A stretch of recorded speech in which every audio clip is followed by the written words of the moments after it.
Good morning student. B Ed second year में B Ed education management and inclusive school के अंतर्गत हमारा जो टॉपिक चल रहा था शैक्षिक प्रबंधन के कार्य। शैक्षिक प्रबंधन के कार्य में मैंने आपको जो है चार समन्वय तक का जो है क्या क्या कार्य स्टेप 8 जो है स्टेप बताए हैं। उसमें चौथा स्टेप समन्वय कोऑर्डिनेशन तक का आपको अध्ययन कराया गया था कि किसी भी शैक्षणिक संस्था के को चलाने के लिए जो मैनेजमेंट किया जाता है उसमें संस्था में कार्यरत भौतिक और मानवीय संसाधनों के अंतर्गत जो है समन्वय की भावना होनी अनिवार्य है, अर्थात कोऑर्डिनेशन होना अनिवार्य है। बिना कोऑर्डिनेशन के जो है काम को संपन्न नहीं कराया जा सकता, क्योंकि उच्च वर्ग से लेके निम्न वर्ग, उच्च प्रथम श्रेणी के कर्मचारी से लेके चतुर्थ श्रेणी के कर्मचारी तक जो सभी भौतिक मानवीय संसाधन कार्य कर रहे हैं, यदि उनके मन में किसी भी प्रकार का असंतोष होगा तो जो है कार्य सही ढंग से संचालित नहीं किया जाएगा। अब जो आज का हमारा टॉपिक है, आगे आज पांचवा जो है हमारा टॉपिक है वह है नियंत्रण।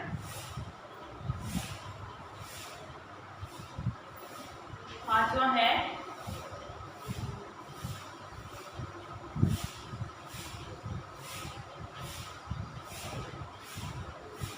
नियंत्रण। नियंत्रण के अंतर्गत ये है कि जब संगठन बन गया, योजना बन गई, किस किस से क्या क्या कार्य कराना है।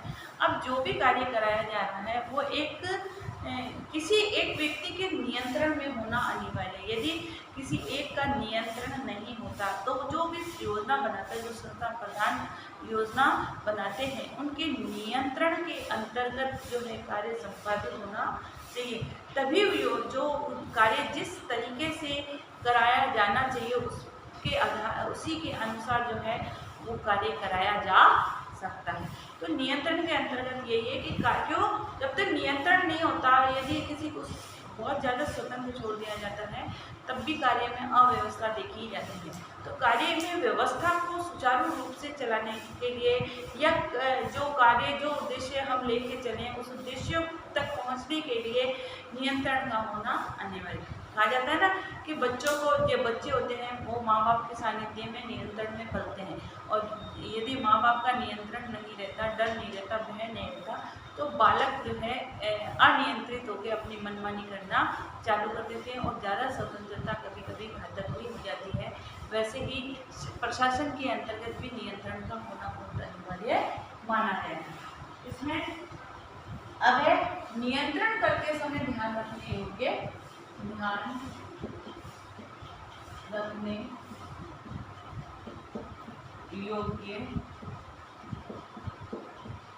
बातें। कि नियंत्रण करते समय ध्यान रखने योग्य बातें में पहला बिंदु है नियंत्रण करते समय किसी भी कर्मचारी को नियंत्रण करते समय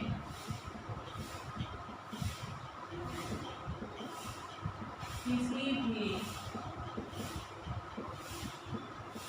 कर्मचारी को यह अनुभव नहीं होना चाहिए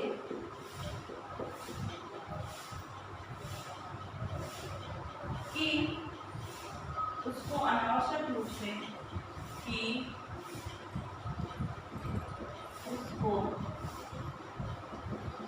अनावश्यक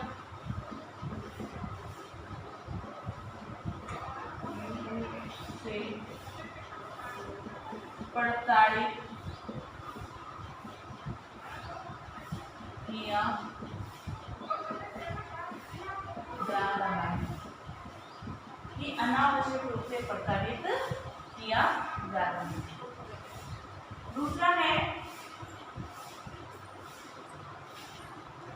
दूसरा है नियंत्रण के समय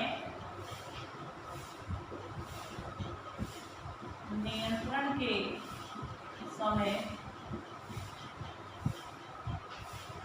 नियंत्रण के समय कर्मचारी को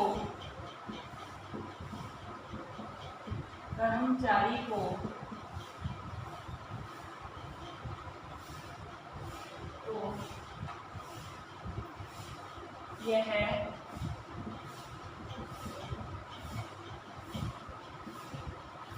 अनुभव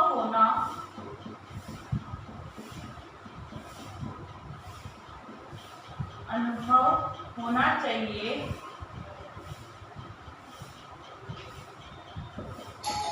कि उसकी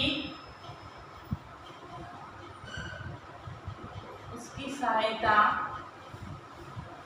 की जा रही है।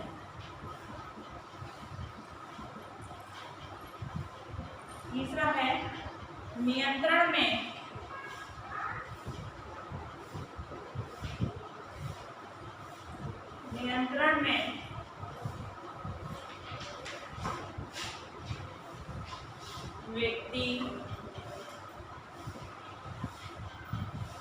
व्यक्ति को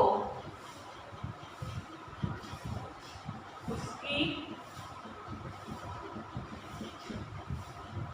त्रुटियों का एहसास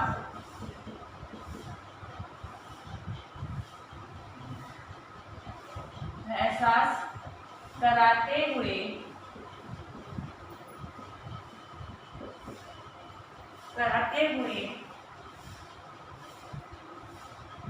उसमें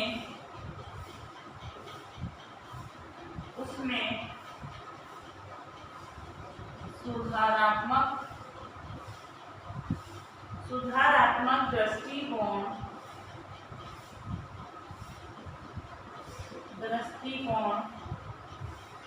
को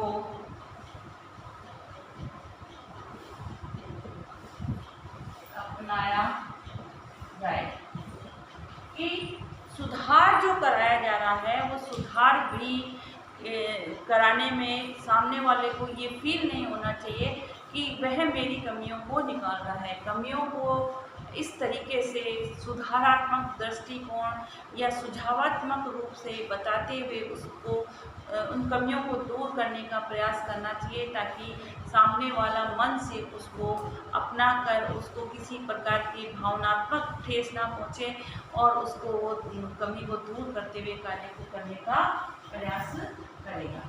अब आपका जो अगला टॉपिक है नियंत्रण के बाद में आता है मूल्यांकन। अब जब नियंत्रण भी हो गया, मूल्यांकन कार्य भी हो गया, अब जो कार्य किया जा रहा है वो कार्य सही तरीके से या जिस तरीके से होना चाहिए उस तरीके से कार्य हो रहा है या नहीं हो रहा है, उस चीज को इसमें अपनाया जाता है। तो मूल्यांकन उसके अंतर्गत जो है काम को कैसे और किस तरीके से करना है। मूल्यांकन जो होता है वो काम को जब करने के बाद जो लास्ट उसका स्टेप होता है कि जो काम किया जा रहा है वो काम सही तरीके से हो रहा है या नहीं हो रहा है। तो मूल्यांकन करते समय जो है कौन कौन सी प्रमुख बातों को ध्यान में रखना है, उसमें आपका पहला है मूल्यांकन में पहला है इसके अंतर्गत योजना की मूल्यांकन के अंतर्गत योजना की सफलता और असफलता